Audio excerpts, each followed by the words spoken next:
민주당 김한길 대표와 안철수 새정치연합 창당준비위 중앙위원장이 신당 창당에 전격 합의하면서 정치권 안팎에 크게 술렁이고 있습니다. 진보 진영은 대체로 긍정적인 평가를 내놓고 있는 가운데 합당 선언 과정과 이 새정치의 의미에 대해 비판적인 의견이 제기되고 있는데요. 무엇보다 새누리당이 참 많이 아파 보입니다. 윤상현 수석 부대표, 전무후무한 최악의 뒷거래라고 비판하고 있는데요. 이에 진중권 교수가 한마디로 정리해줬네요. 새누리당이 신당 창당을 두고 악평을 퍼붓는 것은 야권 분열로 인한 어부지리를 기대하기 힘들어졌기 때문이라고 말입니다. 지난 주말이죠. 망치 부인으로 잘 알려진 시사 팟캐스트 진행자 이경선 씨와 시민 50여 명이 민주당 지도부 총사퇴를 촉구하며 단체 삭발식을 가졌습니다. 시민들 국정원 대선 개입 사건과 관련해 국민으로부터 특검 명령을 받고도 이 특검 도입에 지지부진했던 민주당의 무능을 규탄한 건데요. 하지만 주권자의 이 비장하고도 준엄했던 이날 규탄 삭발 현장에는 저희 고발 뉴스를 제외하고는 대한민국 주류 언론 기자님들은 단 한 분도 보이지 않았습니다. 이 야당의 가장 중요한 역할은 뭐냐면 대통령을 감시하고 견제하고 그래서 국민의 기본권을 지키라는 거, 그게 야당에게 주어진 가장 큰 역할이에요. 그러면 그 일을 가장 일사불란하게 효율적으로 지도해야 되는 게 야당 대표입니다. 그런데 김한길 대표는 지금 그 국민 70%의 여론으로 특검 명령을 받고도 들어가서 특검을 안 하는 걸로 합의하고 나왔습니다. 지금까지도 특검은 그 대충 국정원 범죄에 대한 특검 얘기는 얼버무리고 시간을 끌고 있어요. 저는 그 민주당이 지금 핵심적인 리더십이 부족하다고 느껴지거든요. 그래서 다른 좀 힘 있는 의지가 있는 그런 강한 대표가 누가 되든지 나와서 좀 힘있게 이끌어줬으면 하는 바람이 있습니다. 지난 3.1절에 박근혜 대통령, 과오를 인정하지 못하는 지도자는 새로운 미래를 열어갈 수 없다. 아베 정권의 자성을 촉구했었죠. 그런데 이 발언 오히려 국민들의 분노를 자극했습니다. 12.19 부정선거 규탄을 위해 청계광장에 모인 촛불 시민들. 박근혜 정부의 부정선거 과거부터 인정하고 깨끗하게 청산하라 라며 역공을 펼친 겁니다.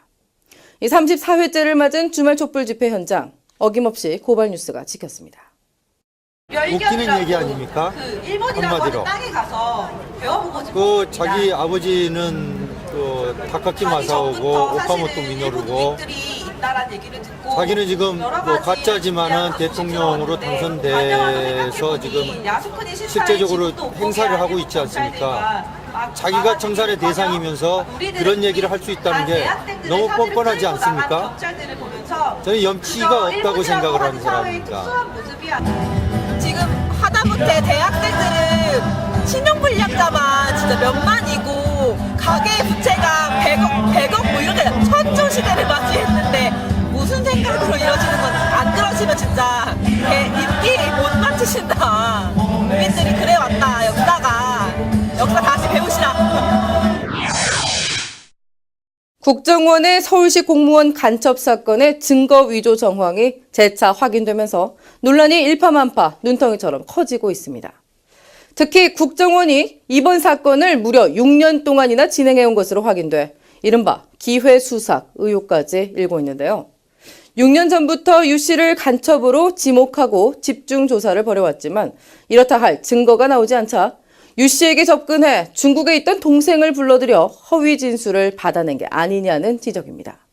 이번 사건은 국정원 차원의 공작과 또 검찰의 방조가 맞물려 터져나왔다는 의혹이 큰 만큼 특검이 필요하다는 지적이 힘을 얻고 있습니다. 얼마 전 생활고에 시달리던 세 모녀가 자신들이 새들어 살던 반지하 새방에서 숨진 채 발견돼 전 사회적으로 큰 충격을 주고 있습니다. 제대로 된 민생과 복지 정책이 시행됐더라면 이들의 안타까운 죽음을 막을 수 있었을 거라는 지적이 제기되고 있는데요. 오늘 시민단체들 긴급 자담회를 열어 사회보장제도의 문제점을 긴급 진단했습니다.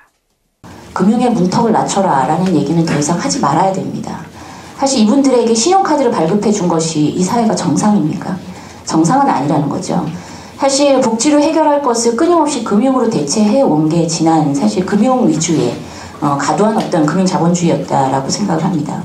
그분들이 넘어지는 사고 하나로 인해서 이렇게 큰 엄청난 선택을 하게 된다라는 이런 사실, 그야말로 어떠한 안전망도 그곳에는 작동하고 있지 않았다라는 점 때문에 우리가 지금 얘기를 하는데, 제가 여러분들한테 드릴 말씀은 사실은 최후의 안전망 부분입니다.